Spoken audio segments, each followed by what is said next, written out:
আমাদের জীবন কিভাবে চলবে সেই হিসেবে আল্লাহ তাআলা সিস্টেমও করে রেখেছেন।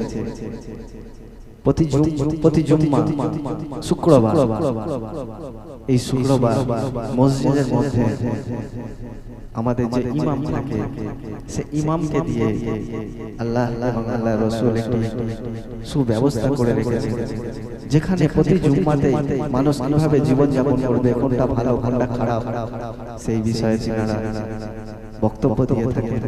ভালো ভালো জিনিস যাতে মানুষ উপকৃত হতে পারে সেই রকম বিবেক বুদ্ধি দিয়ে তিনারা মানুষকে বোঝা।